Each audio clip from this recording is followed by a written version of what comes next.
Hey everyone, it's Justin again. A few lessons ago, you saw that exponential functions can be graphed to give a better idea of how they grow, and I promised that you'd eventually learn how to graph them yourself. So in this video, you will learn how to graph exponential functions. The objective for this video is that by the end of this lesson, you will be able to graph exponential functions. In this video, first you will learn the steps for solving exponential functions. Then you'll follow along as I work through 3 examples of graphing exponential functions, and then you will learn a new tool for simplifying fractional exponents. When graphing exponential functions, first graph the initial value as the y-intercept. Then, for every 1 unit to the right, multiply by the growth factor to find out the next output. Sometimes the function grows too fast to move to the right, in which case you can go left by dividing by the growth factor. Let's start with an easy one. 1 times 2 to the xth power. First, we plot the initial value as a y-intercept, 0, 1. From there, we keep moving to the right, doubling the output each time.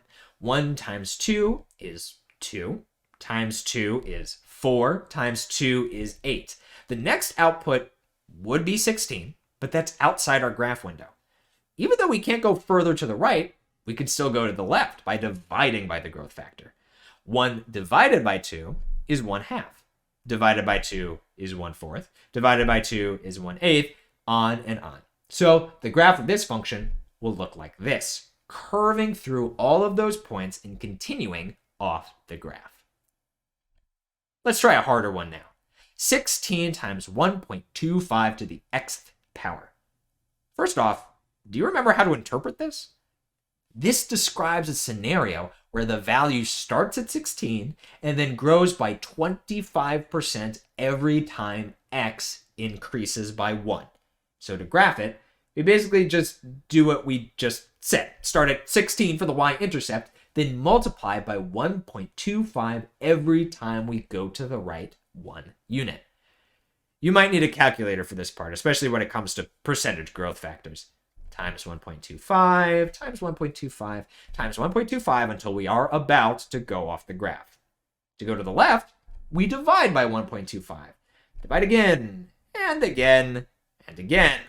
And now we've got every point that we can fit inside the graph window, and we can draw a nice smooth curve going through all of them. One more example, and this time, let's mess with the exponent. Remember, the exponent can change how often the growth factor occurs. An exponent of x over 2 means that the input has to increase by 2 for the growth rate to apply. So, in order to graph this, we graph the initial value of 100, then move to the right 2 units and multiply the 100 times 3. We would do it again, but 300 times 3 would be 900, which is off the graph. How are you supposed to graph this with 2 points? Well, there's actually a small trick to this. It uses some more advanced math, but what it boils down to is that we can turn the divided by 2 exponent into a square root. Instead of multiplying by 3 every 2 units, we can multiply by the square root of 3 every 1 unit.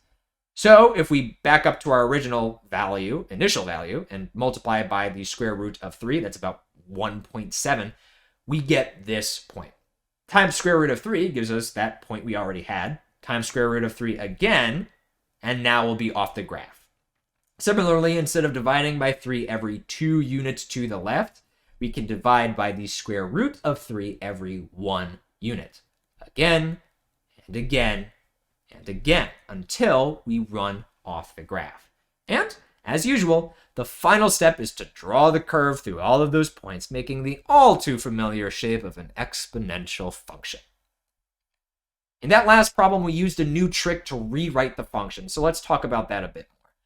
We said that you can change the 3 to the x divided by 2 power into square root of 3 to the xth power. This can be done for any fractional exponent. The denominator of the exponent tells you what the index of the root will be. If the exponent is divided by 3, then it's actually a cube root. If the denominator is 4, then it creates a fourth root. An exponent of 2/7 is actually a seventh root raised to the second power. Even an x in the denominator makes an xth root. Whenever you're trying to graph an exponential function with a fractional exponent, use this method to change the exponent so it's easier to graph. Just to recap, in order to graph exponential functions, graph the initial value as a y-intercept.